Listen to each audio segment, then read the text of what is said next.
Bismillahirrahmanirrahim. Alhamdulillahi rabbil alamin wassalatu wassalamu ala rasuli rabbil alamin nabiyyina wa habibina wa qudwatina Muhammad ibn Abdullah wa ala alihi wa sahbihi wa man walah, amma ba'du. Sambungan pelajaran kita dalam kitab Wisyahul Afrah wa Isbahul Falah. Kita sudah masuk di bab faslun, pada menyatakan setengah daripada sunat hari Jumaat. Jadi kita sudah bincang sunat ni sampai ke 9 perkara. Sekarang ni kita sambung lagi 9 perkara sudah sejak yang dalam siri yang lepas.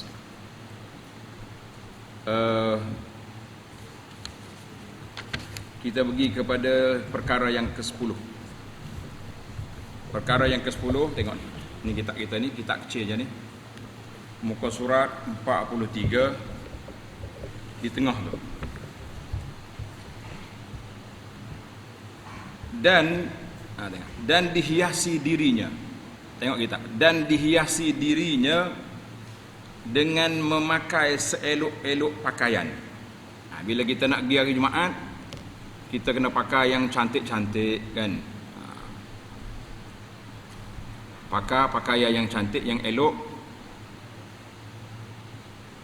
Ahsan, sebaik-baik pakaian yang kita ada. Dan yang afdalnya pakaian yang putih. Kalau kita boleh pakai jubah putih, baju putih itu cantik. Tidak syarat. Ini dia kata sebaiknya. Kenapa? Sebut dalam hadis Nabi sallallahu alaihi wasallam, al-ilbasu min thiyabikumul bayad fa innaha khairu thiyabikum wa kaffinu fiha mautakum. Artinya pakailah dari pakaian kamu itu berwarna putih, karena dia sebaik-baik pakaian, dan kafankan orang mati di kalangan kamu dengan kain warna putih. Hadis ini diriwayat oleh Abdullah bin Abbas, dikeluar oleh Abu Dawud, At-Tirmizi dan lain-lain dengan sanad yang sahih. Baik, itu putih.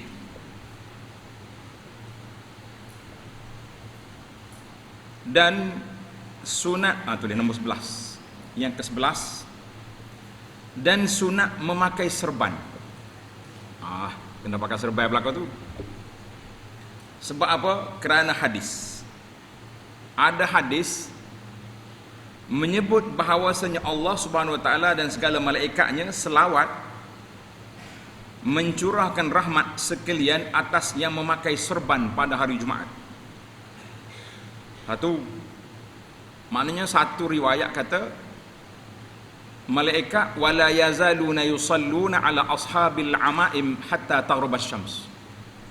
Malaikat tu berselawat dia kepada orang pakai serban daripada semaya Jumaat tu sampai ke maghrib. Walaupun dia dah buka dah serban pun selawat lagi. Dan sunat memakai serban bagi sekalian sembahyang. Bukan Jumaat sajalah, serban ni hari lain pun pakai sunat juga. Dan tersebut pada hadis, satu sembahyang dengan memakai serban afdal daripada 25 sembahyang dengan tidak ada serban. Berapa orang yang tak ada serban ni rugi? Rugi ke tak rugi? Rugi dah lah. Dan satu Jumaat, wa jum'atun inna salatan bi imamatin ta'dilu 25 salatan bi ghairi imamah wa jum'atun bi imamatin ta'dilu 70 jum'atan bi ghairi imamah. Dan satu solat Jumaat dengan serban afdal daripada 70 sembahyang Jumaat dengan tiada serban. Bagaimana agak? Rugi tak rugi kita? Pelajar wajib tanda, tulis di kitab, letak garisan di bawah hadis tadi. Hadis ini dikeluarkan oleh daripada Abdullah bin Umar. Kata ulama hadis, tulis. Kata di ulama di antaranya Ibnu Hajar. Kata Al-Hafiz Ibnu Hajar Al-Asqalani dalam kitabnya Lisanul Mizan, hadis ini maudhu'. Tulis hadis maudhu'. Mana hadis plus? Kata As-Sakhawi dalam kitabnya Al-Maqasidul Hasanah, la yathbut, hadis ini tidak sabit dari Nabi sallallahu alaihi wasallam. Itu ulama yang pertengahan dahulu. Mari ulama semasa zaman kita ni, di dalam kitab As-Silsilah Ad-Dha'ifah, dia kata hukmul hadis maudhu'. Maknanya sebab kelebihan pakai serban saja tu sampai 70 kali Jumaat, pakai serban saja untuk solat lain sampai 25 kali salat, dan malaikat berselawat, maka itu semua tu hadis tidak sabit. Tulis hadis tidak sabit. Ada ulama mengatakan hadis ini maudhu'. Hadis itu maudhu'. Jadi dari sudut pakai serban boleh, tapi masalah hadis yang mengatakan kelebihan-kelebihan saat itu maudhu'. Maka kita tak bolehlah nak apa ni, nak war-warkan. Kalau tidak kita war-war dah kan. Ada lagi ni kelebihan dia lagi,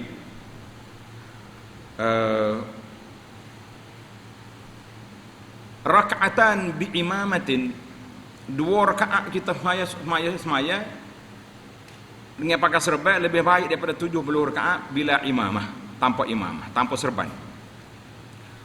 Maka kata di para ulama dalam silsilah sahihah, dia kata ini juga maudhu'. Kata di para pengkaji hadis, fal hadisu dha'ifun jiddan. Kalau tidak maudhu' pun dia terlalu lemah, yang tak boleh kita nak buat hujah dengan dia. Tak boleh kita nak buat hujah dengan dia. Kita kata tanda belakang pelajaran, tanda. Maknanya hadis itu tidak sahih. Yang pentingnya tidak sahih.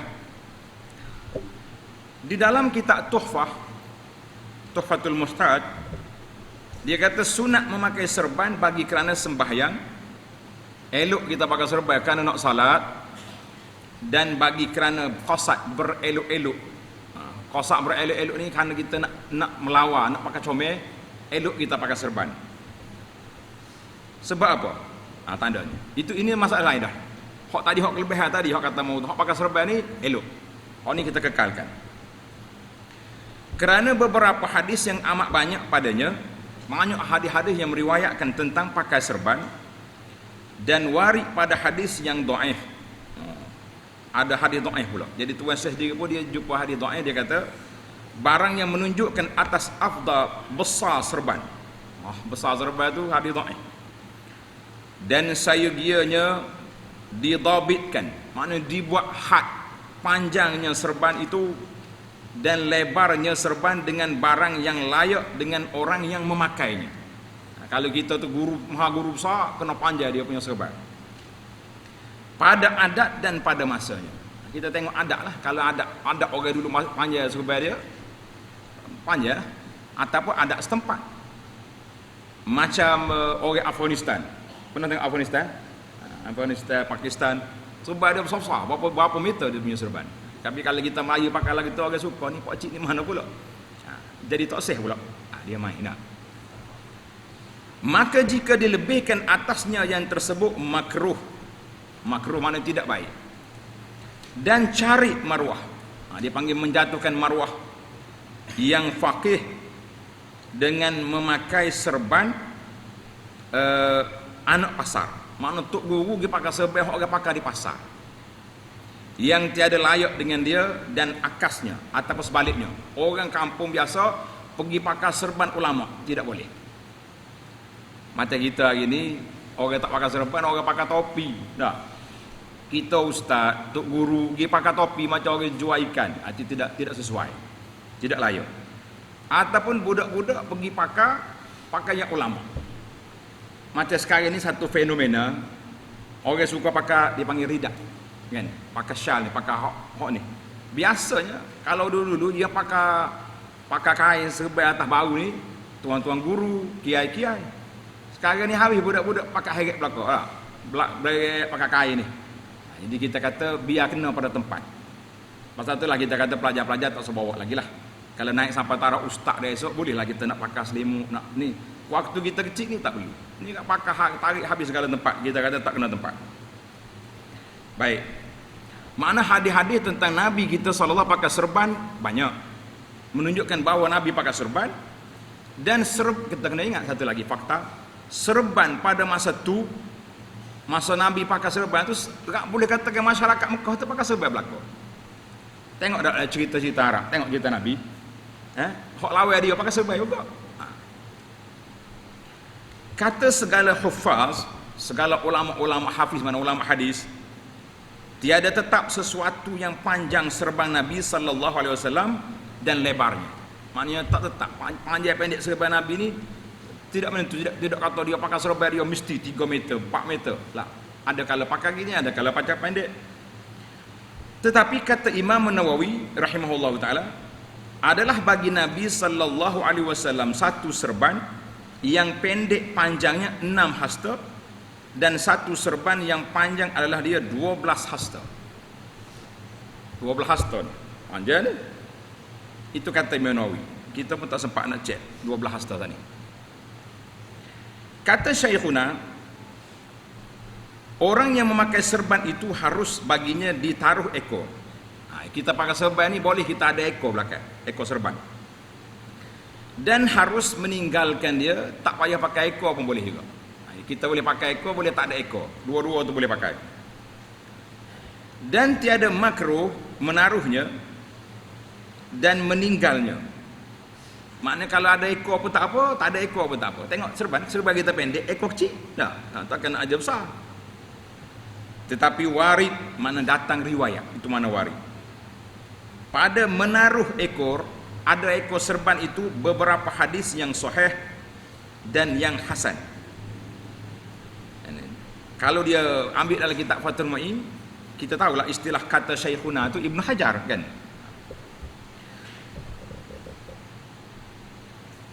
Baik. Manakah riwayat-riwayat hadis tadi? Riwayat hadis ni banyak. Contohnya hadis Nabi kita pakai serban. Hadis riwayat oleh Imam Muslim daripada Ja'far bin Amru, daripada ayah dia kata apa? Ra'aitun Nabiyya sallallahu alaihi wasallam 'alal mimbar. Aku tengok Nabi di atas mimbar, wa 'alaihi imamatun sauda. Nabi kita pakai serban warna hitam. Qad arkha tarafha baina katifaihi. Dia lepas ekor dia tu di antara dua bahu dia ni. Mana duduk sini? Bahu dia tu. Ekor serban tu ada situ. Mana ada ekor? Ada serban. Hadis ini sahih dalam Muslim. Yakni hadis ini seorang sahabat yang bernama Amr bin Huraith, dia kata dia tengok Nabi pakai serban warna hitam. Maknanya ekor dia lepas duduk antara dua bahu dia. Maknanya ekor dia sampai sini. Sampai antara dua bahu. Tanda hadis dalam Muslim. Mana kalau kita nak pakai serban boleh ada ekor boleh. Ada lagi hadis Nabi sallallahu alaihi wasallam, kata Jabir, Nabi kita sallallahu alaihi wasallam masuk Mekah pada hari pembukaan Mekah, Nabi kita pakai serban warna hitam. Nabi rupanya banyak serban dia warna hitam. Cuma kata di ulama dalam hadis Jabir dia tak sebut zu'abah. Ada ekor ke tak ada ekor, tak sebut. Artinya ada kalanya Nabi sallallahu alaihi wasallam serban dia ada ekor, ada kalanya serban dia tidak ada ekor. Kita kata dua-dua lah kan. Boleh kata dua-dua. Allahu akbar. Baiklah. Tak usah duduk cakap banyak lagi saya. Nah.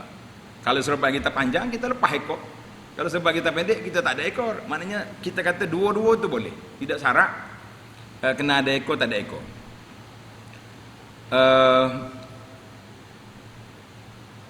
Bila kita pakai serban, kena pakai kopiah ke tidak? Nah, ini ada cerita di sini. Dia kata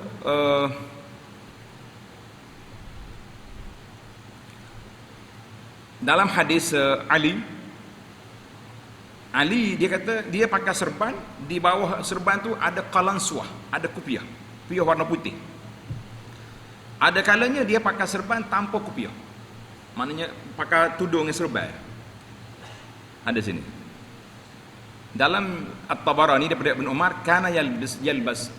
Ibn Umar dia pakai qalansuah bayda, kopiah warna putih. Kata di para ulama, Maknanya ada kala pakai, ada kala tak pakai. Tapi ada setengah kata, Syekh Al-Azizi kata, menjadi adat kemudian ni orang Islam dia pakai serban ada kopiah di bawah. Walabisal qalansuah wahdah, dan ada juga dia pakai kopiah saja tanpa serban. Wallahu alam. Kita boleh pilihlah. Dan serban Nabi SAW ni dalam satu makalah ditulis tentang sifatu al-imamah. Tidak adalah serban Nabi SAW itu besar benar sehingga berat kepala nak pikul. Tengok tak kalau kita tengok dalam Sultan Osmaniyah yang Turki punya tu. Ui, besar dia punya serban. Nabi punya tak ada macam tu. Tak ada dia, serban dia biasa ya. Tidaklah serban dia tu sampai berat kepala nak pikul. Bahkan serban dia tu sederhana saja. Dan tidak juga terlalu nipis sehingga tidak boleh menutup kepala. Kanat wasatan baina dzalik wa khairul umuri al-wasat. Sebaik-baiknya pertengahan. Jadi kita serban kita jangan kecil sangat sampai tak ada serban. Jangan besar sangat sampai berat kepala nak berjalan. Wallahu alam. Baik. Habis dah kita bab serban. Tengok dalam kitab kita tak habis lagi.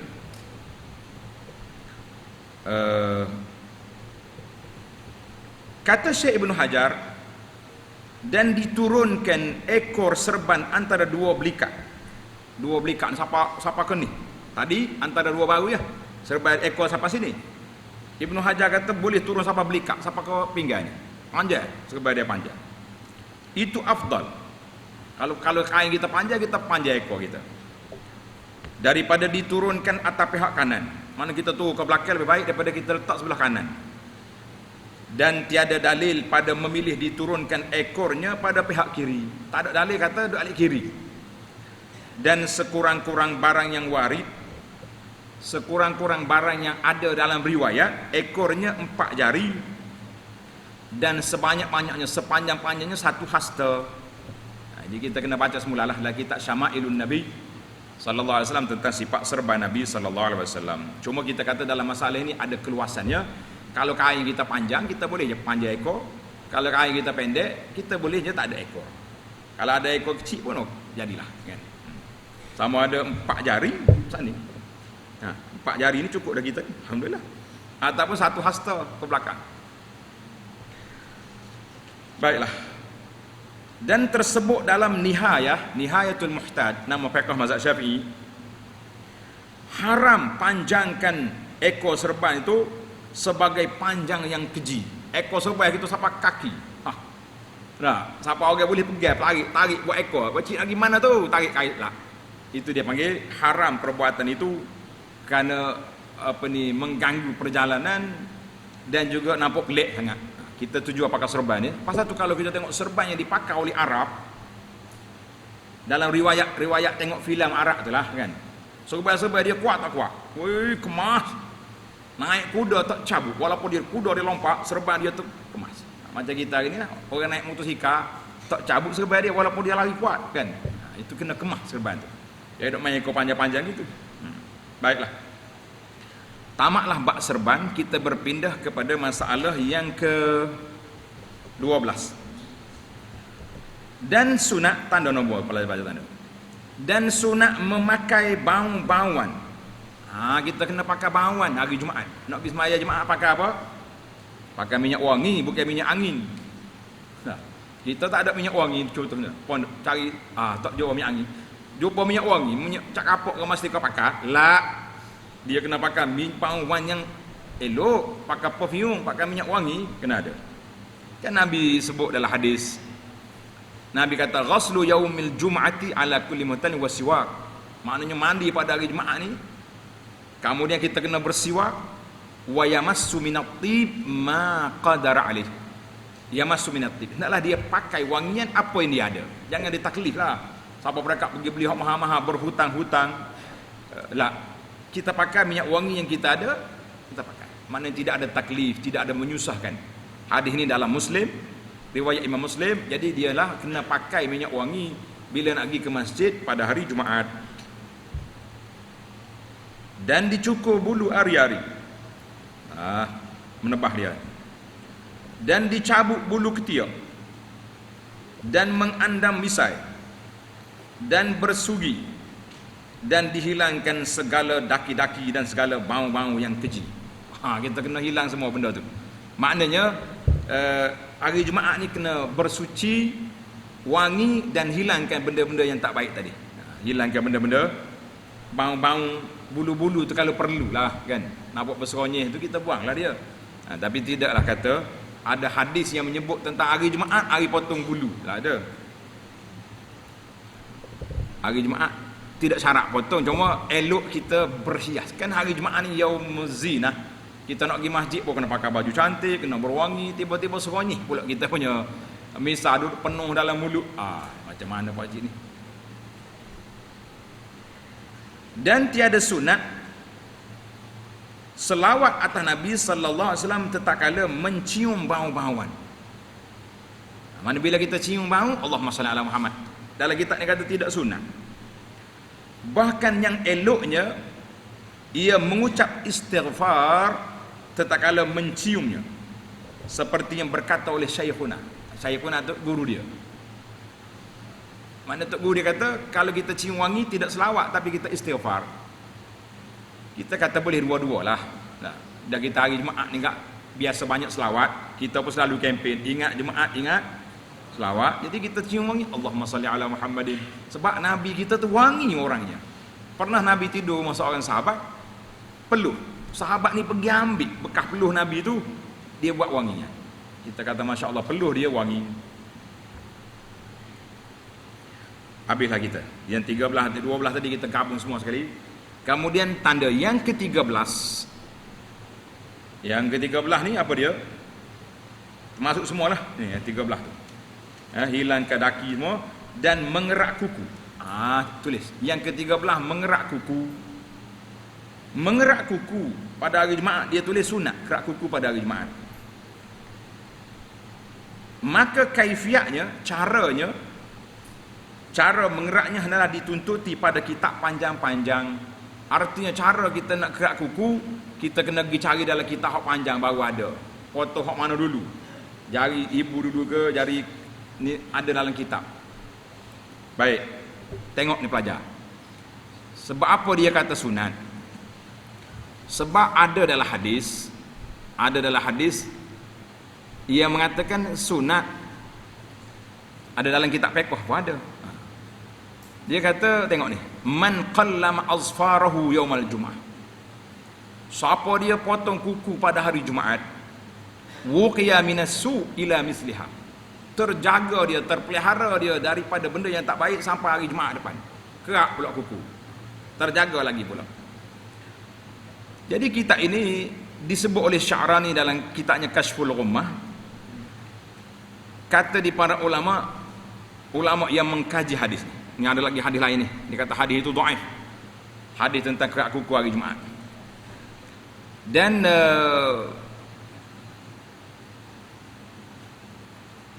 siapa dia kerak potong kuku pada hari Jumaat, ada hadis lagi. Man qassa azfaruhu yaumal jum'ah dakhala fihi shifa. Siapa dia potong kuku hari Jumaat, masuk ubat, keluar penyakit. Lapak ini disebut oleh Al-Imam Al-Ghazali dalam kitab Ihya. Kata di para ulama, tulis. Kata Al-Hafidh Ibn Rajab dalam kitabnya Fathul Bari, dia kata hadis ini banyak diriwayat daripada beberapa orang sahabat, wala tasihhu asaniduha, tapi tak sahih belaka. Jadi ada setengah ulama kata al-hadis ini munkaratun ataupun maudhu', hadis mungkar. Seorang lagi ulama yang kuat otoriti dalam bab hadis, tanda nama dia Al-Hafiz Ibn Hajar. Al-Hafiz Ibn Hajar dalam kitabnya Fathul Bari juzuk yang ke-10 muka surat 346, dia kata apa? Walam yathbut aidan fi istihbab qass az-zafr yaum al-khamis hadis. Tak sabit juga potong kuku pada hari Khamis, hadis tak sabit. Hadis ada dikeluar oleh Al-Mustaghfiri bisanadin majhul, sanad dia majhul. Dia kata apa? Dia kata tapi sanad dia sudah bisanadin majhul. Kita kata hadis cukuplah. Ibn Hajar kata tak sabit hadis tentang potong kuku pada hari-hari yang tertentu. Jadi kita nak cuma ada amalan ada. Dalam Fathul Bari, Ibn Rajab kata, anna bin Umar, Abdullah bin Umar radhiyallahu anhuma kana yuqallim azfaruh. Ibn Umar dia potong kuku dia dan dia potong misai dia fi kulli Jum'atin. Setiap hari Jumaat dia potong kuku, dia potong misai. Ini perbuatan sahabat. Kata di muhakkik dia kata isnaduhu sahih, sanad dia sahih. Jadi kalau kita cuma yang kita sebut ni para pelajar, sebab dalam masalah potong kuku ni ada satu panjang dia punya risalah. Dia kata apa?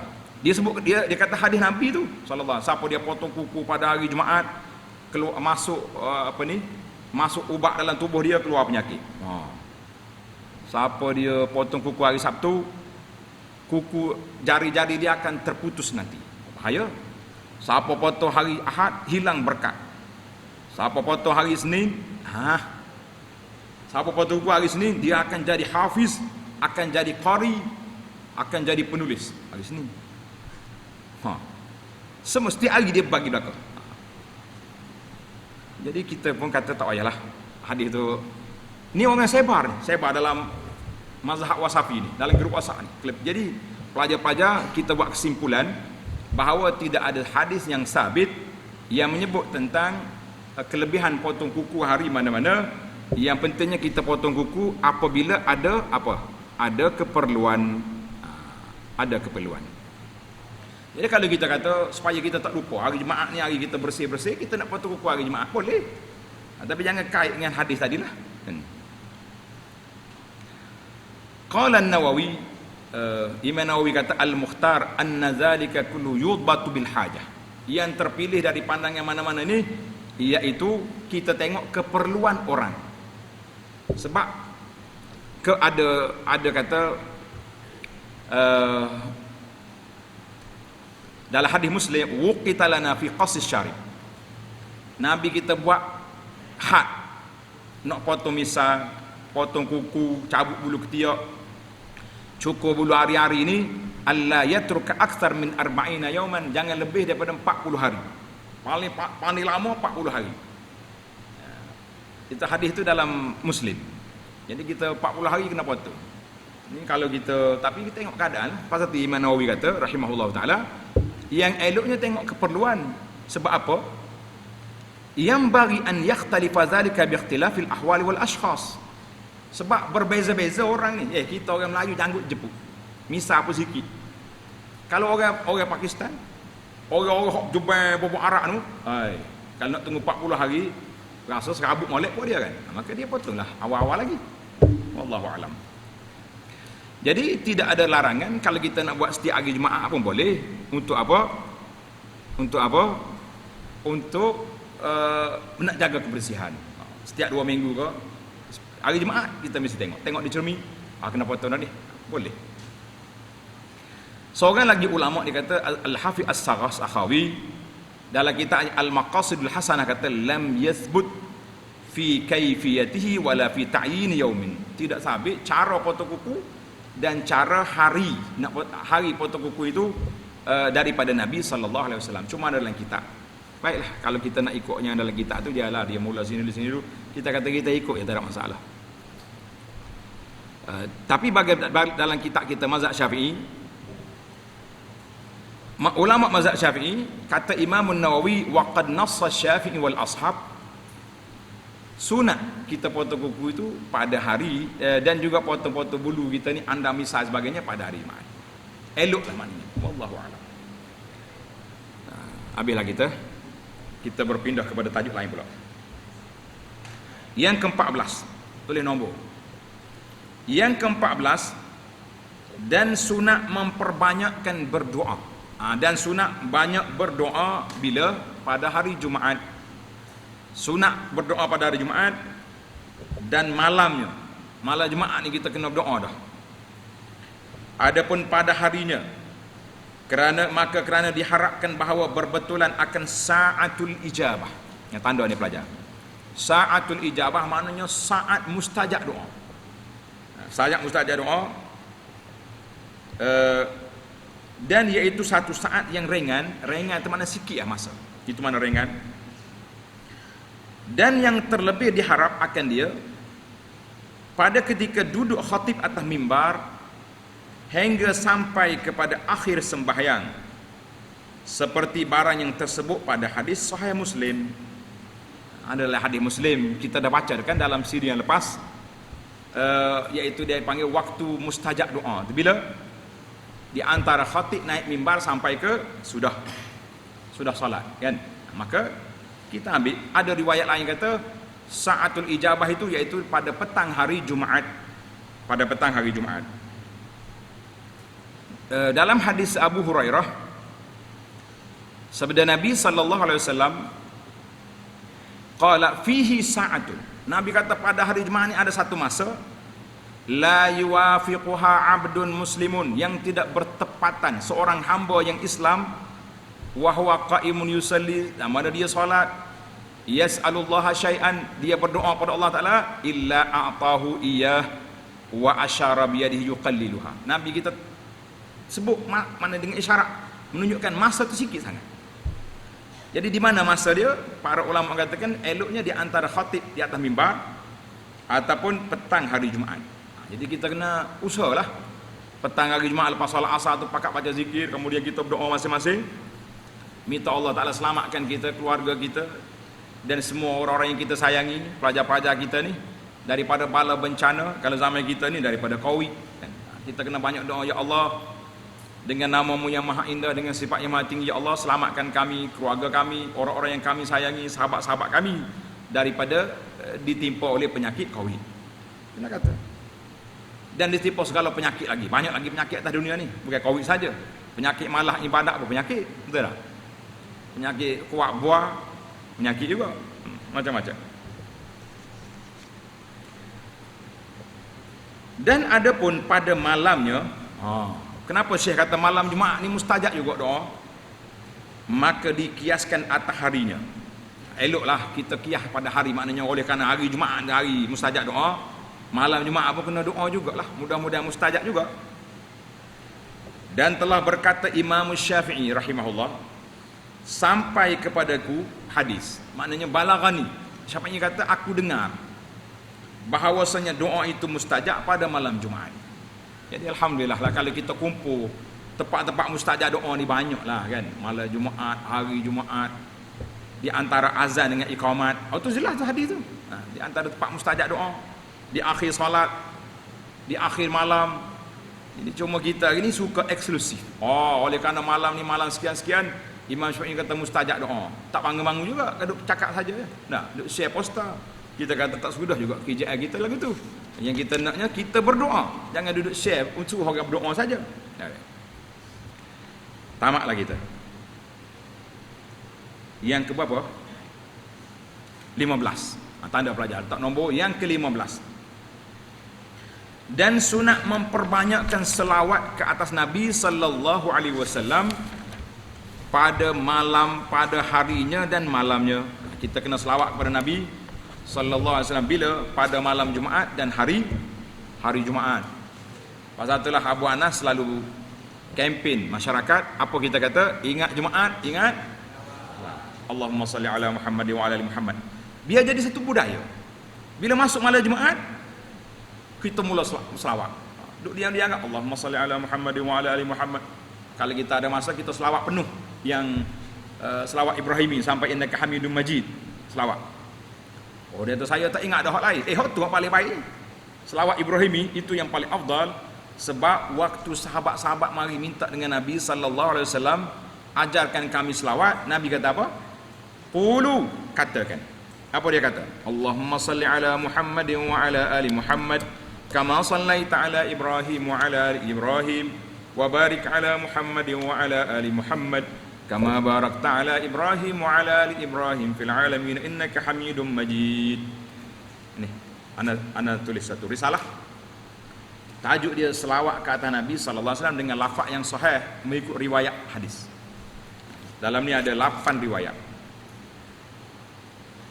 Kita ni kalau ada ketah ni, kita baca riwayat yang pertama 10 kali. Riwayat yang kedua 10. 8 riwayat dah 80 kali. Kalau kita boleh 100 kali satu riwayat, 800 kali. Kaya ke miskin kita? Kaya ni selawat belaka. Allahumma salli ala Muhammad, lepas tu senyap belaka. Tak cukup. Tak cukup kota. Kita paling kurang pun amal daripada tanda pelajar.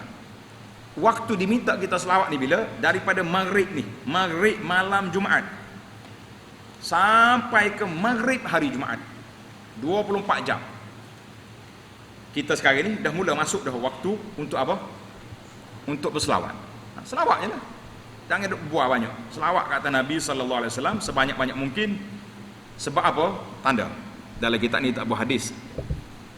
Ana bawa hadis. Hadis ini diriwayat oleh Aus bin Abi Aus. Nabi kata inna min afdal ayyamikum yaum al-jum'ah. Sebaik-baik hari kamu itu iaitulah hari Jumaat. Panjanglah. Pada hari Jumaat dijadikan Adam mati pada hari Jumaat. Hari Jumaat akan ditiup sangkakala. Maka yang kita naknya fa'aksiru alayya minas salah. Nabi SAW bersabda, berbanyakkanlah selawat ke atasku pada hari Jumaat. Jadi ulama kata oleh kerana malam tu malam Jumaat dah, kita mula daripada malam lagi. Fa inna salatakum ma'rudatun alayya. Kerana selawat kamu itu akan dibawa pada aku di Madinah. Mana Nabi dalam kubur, malaikat sampaikan selawat kita secara online kepada Nabi sallallahu alaihi wasallam. Nah, dulu kita mikir malaikat bawa pergi. Sekarang ni apa mikir? Kita duk cakap dengan kawan online pun boleh, walaupun kita duduk di mana, di ujung dunia mana. Boleh ke tak boleh? Boleh.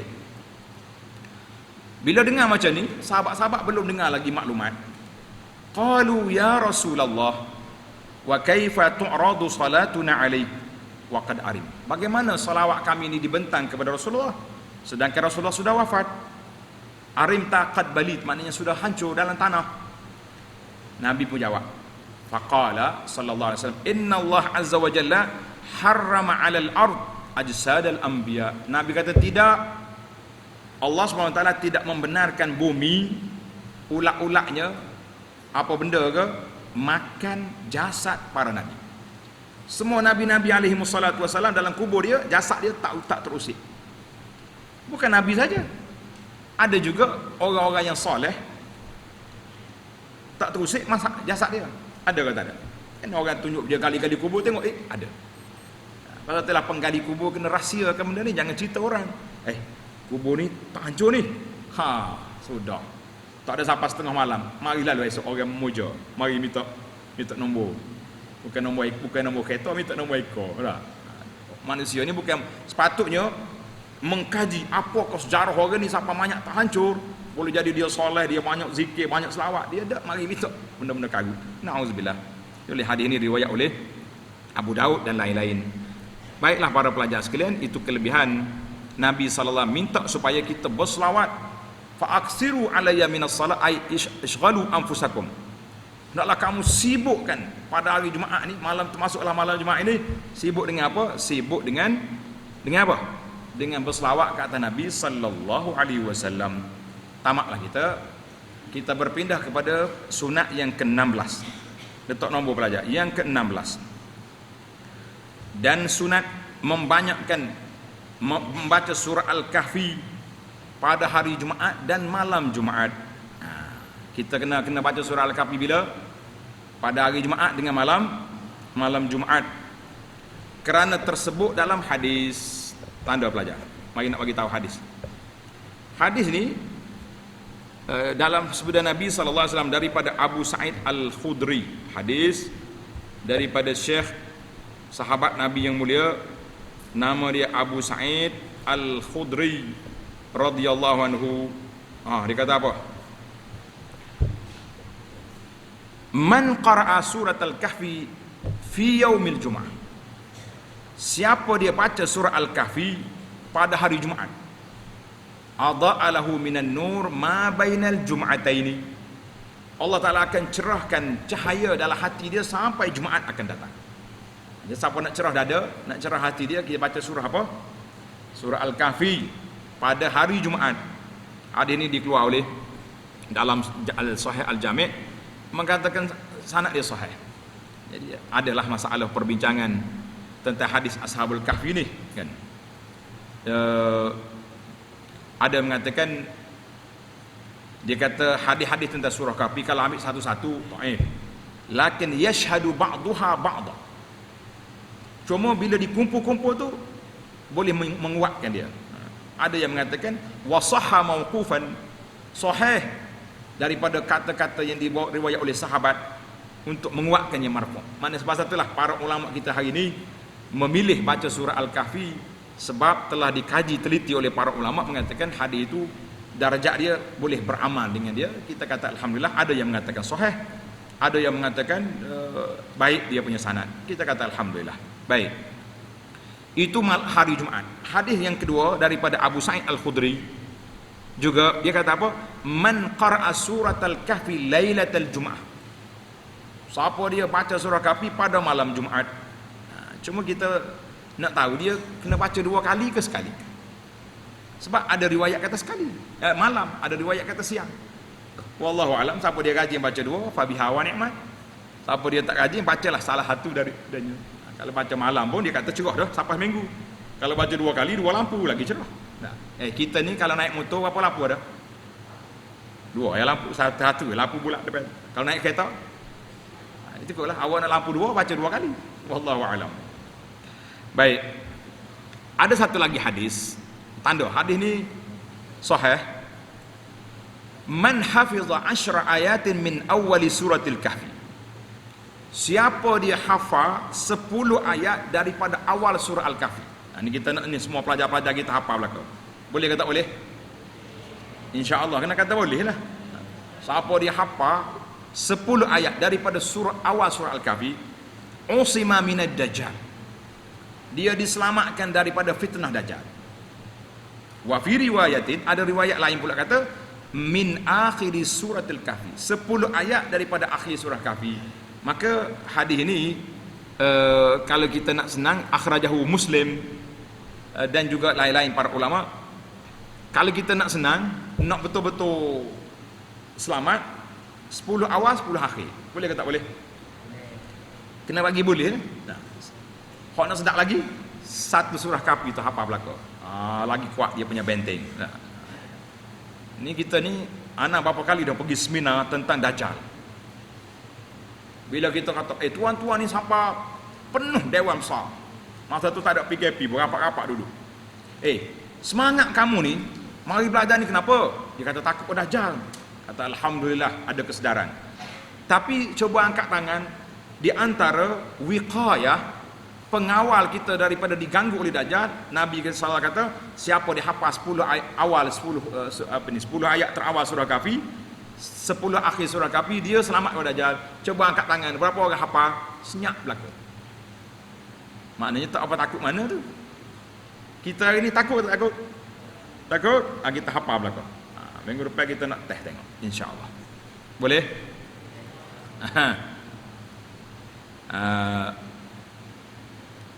Katanya hak awal tu lebih kuat lah kan.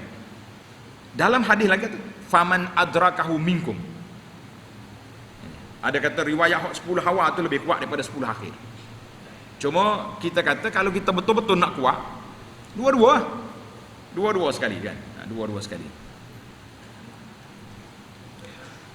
Baik.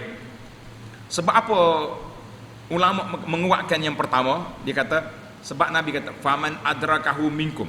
Siapa dia bertemu berdepan dengan Dajjal, falyaqra alaihi fawatih surat Al-Kahfi. Dia baca permulaan surah Kahfi. Kita baca boleh 10 ayat, tiup Dajjal, lari Dajjal. Masalahnya hari tu, masa tu kita baru nak hafal dah kan, ataupun tergagak-gagak dah kita dah. Tengok Dajjal pucak nak baca tak ada. Baca 10 ayat ni sekejap ya. Tak habis satu muka. Sikit sangat ya. Hafal belaka dah, insya-Allah. Baiklah, masa kita pun sangat laju. Kita pergi kepada yang terakhir, yang ke-17. Tulis 17. Dan membaca Fatihah. Tulis nombor 17. Membaca Fatihah dan qul huwallahu ahad dan qul a'udzu birabbil falaq dan qul a'udzu birabbin nas. Tiap-tiap surah itu dibacanya 7 kali. Qul huwallahu 7, Fatihah 7, qul huwallahu 7, qul a'udzu birabbil falaq 7, qul a'udzu birabbin nas 7. Kemudian daripada salam Jumaat, lepas kita bagi salam Jumaat, dahulu daripada mengubah kedudukan kakinya daripada tempat duduknya, mana kita duduk tahiyat akhir tu, jangan bergerak. Dan dahulu daripada berkata-kata, jangan cakap dengan orang. Kita astagfirullah, Allahumma antas salam, lepas tu baca ni 7 ni. Apa dapat pahala? Tengok ni. Nescaya diampun oleh Allah segala dosanya yang telah lalu dan dosanya yang akan datang, dan dikurniakan Allah akan dia pahala sebilang-bilang orang yang beriman dengan Allah dan Rasulnya, dan dipelihara Allah akan agamanya, dipelihara Allah akan agamanya dan dunianya dan isi rumahnya dan atas dan anak-anaknya. Besar pahala tu. Baca 7 ni, selamat belaka kita. Kita tengok dari sudut riwayat. Macam mana riwayat hadis ni? Anda pelajar.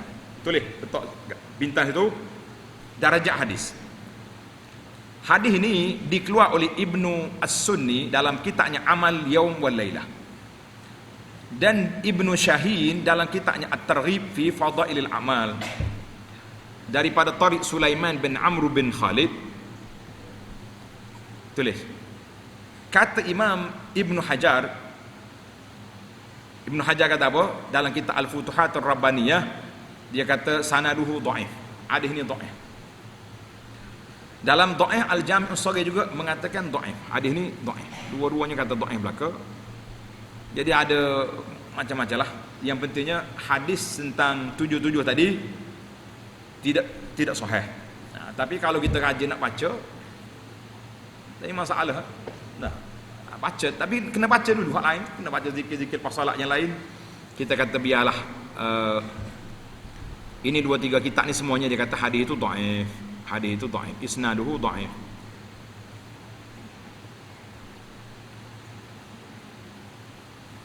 Ada lagi 2-3 bacaan lepas jemaah ni oleh kerana tidak sahih, ana berasa tidak nak sebutlah kan. Kalau kita sebut pun jadi tak sahih juga. Baiklah. Hadis ni riwayat Ibnu Sunni, riwayat daripada Al-Munziri daripada Anas, Al-Baihaqi daripada Asma binti Abi Bakar. Tetapi semua riwayat itu dhaif. Namun begitu ahli-ahli fiqh dalam kitab fiqh macam kitab fiqh kita ni mengatakan sunat. Kita kata wallahu alam. Pasal tak nak kempen. Kalau sahih kita akan kempen besar-besar. Hari Jumaat mesti baca. Semua baca. Tapi oleh kerana dia tidak sahih, kita pun tidak sebutlah benda ni. Takut pelajar kata kenapa tak sebut tu. Kita nak sebut ni biarlah benda tu jelas kan. Biar jelas kepada kita perkara yang tersebut. Ibnu Hajar kata dan lain-lain lagi para jemaah sekalian. Cuma kita kadang-kadang hari ni dia jadi terbalik. Ana solat di banyak masjid dah. Satu fenomena baru dia panggil. Dia tak berani buat surah Kahfi hari Jumaat. Dia buat surah Al-Mulk.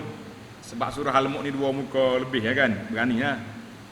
Lepas solat Isya, dia akan bagi surah Al-Mulk. Dia photostat siap dah. Siap dengan binding, siap dengan apa ni? 5 minit orang panggil dah. Buat kerah. Bagi satu surah. Baguslah. Daripada balik rumah tak baca. Baik kita baca di masjid. Cuma kadang-kadang imam terlepas pandang. Lepas solat Isya tak ada zikir lepas solat. Astagfirullah.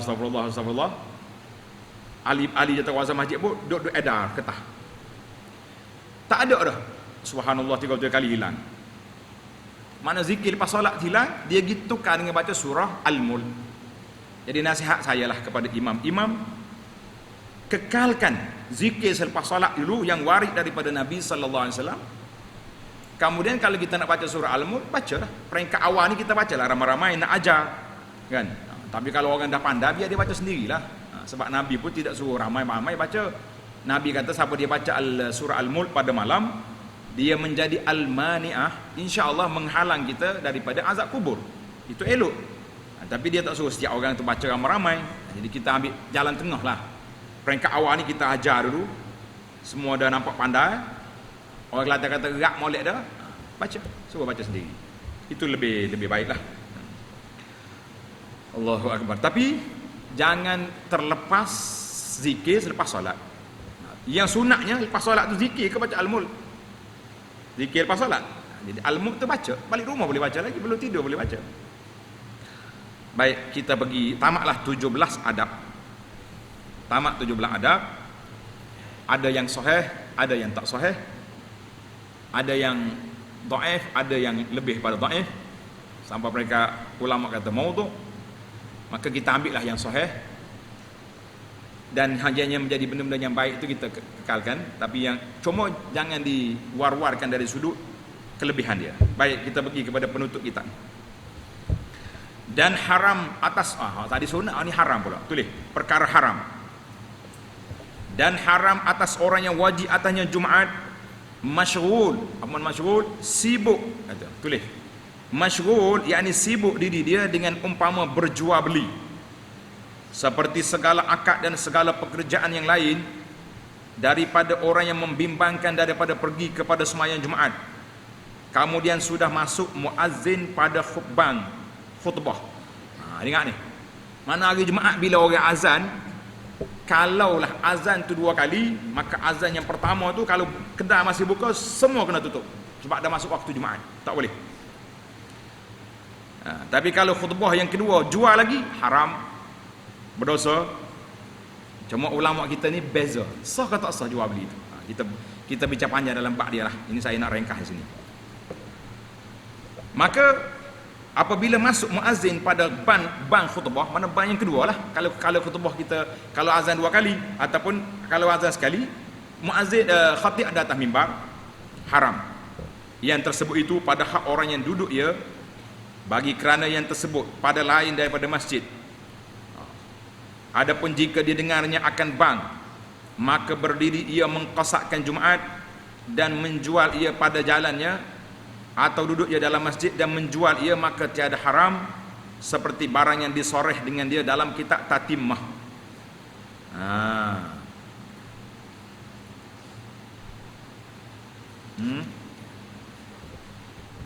Baik. Dia gini, orang azan dah, azan pertama ni. Kita dalam perjalanan nak pergi masjid tu, kebetulan dia ni tokek minyak atar. Weh, Haji, saya tak sempat pakai minyak atar. Beli minyak atar sebotol dalam perjalanan. Dia kata boleh. Tapi kalau kita tunggu situ duduk jual, orang azan lah, itu haram. Ataupun dalam masjid. Dalam masjid ada masalah lah perbahasan kita kan. Macam dalam masjid, kita duduk sebelah-sebelah ni. Lepas maya jemaah ni dia nak cepat. Dia tengok tokek ada sebelah. Okey. Saya nak beli barang dengan awak sikit. Dia kata setakat tu boleh lagi. Tapi tak boleh lah. Walaupun dalam kitab fiqh mazhab Syafi'i ini dia kata boleh, tapi dalam hadis Nabi kita larang. Hadis Nabi kita larang, naha Rasulullah sallallahu alaihi wasallam wal bai' fil masjid. Nabi kita larang jual beli dalam masjid. Kita kata kita dah bahas panjang itu khilaf ulama dalam masalah ini. Ada ulama kata haram dan paling kurang pun dia kata makruh perbuatan itu. Tapi kalau waktu Jumaat khutbah, la, itu sudah jadi haram. Tetapi menjual dalam masjid itu makruh. Tanda ni pelajar. Fiqh mazhab Syafi'i dia kata karahah. Jual dalam masjid tidak haram, makruh. Jika diakad oleh orang yang haram atasnya akad, sah akadnya. Kalau dia jual atau haram tapi dia jual juga, sah akadnya. Dan makruh yang tersebut itu dahulu daripada yang tersebut dan kemudian daripada gelincir matahari. Maknanya makruh jual beli dalam masjid ini sebelum masuk waktu solat Jumaat. Jadi orang duduk khutbah dia duduk main hola barang lagi lah, itu tidak boleh dah. Jadi kita kata khilaf lah ulama dalam masalah jual beli dalam masjid. Yang pentingnya tak sedut jual lah, kecuali darurat. Contohnya kita kata kitab kita nak baca ni, nak kita di luar ni payah pula. Jadi bolehlah kita edar-edarkan, tapi jangan nampak jual beli dalam masjid. Itu saja ulama mengatakan makruh. Tapi kalau kita nak jual juga, Nabi larang. Dengan hadis Nabi kita sallallahu alaihi wasallam larang daripada jual beli dalam masjid. Dia kata apa? Kalau mu tengok orang jual dalam masjid, kamu larang. Dia kata la arbahallahu tijaratak. Allah Taala tak akan beri kepada kamu ni keuntungan duk jual dalam masjid. Sama juga kalau orang mari duk iklan barang-barang dalam masjid, contohnya barang dia hilang kan. Barang dia hilang, kita kata la raddallah. Allah Taala tak hantar balik barangmu. Sebab masjid ni tidak dibina untuk iklan-iklan. Jadi kita kata wallahu alam, perbahasan panjang kita dalam bab ahkamul masjid. Jadi para jemaah sekalian, kalau kita nak perbahasan panjang dalam masalah ini, saya syurkan rujuk balik kepada syarah kita kepada kitab Al-Mu'tamad. Dalam kitab Mu'tamad beberapa siri kita kuliah tentang hukum masjid, hukum Jumaat, hukum khutbah dan lain lagi. Insya-Allah tamatlah kita Jumaat. Kita akan masuk pula babu salat al-Eidaini wa ma yata'allaqu bihima. Bab salat dua hari raya dan apa yang berkait dengan dua hari raya, insya-Allah. Kita pun tak lama dah nak Ramadan kan. Moleklah kita ngaji bab raya. Mudah-mudahan semangat nak klik tu tinggi. Kau macam mana? Baiklah.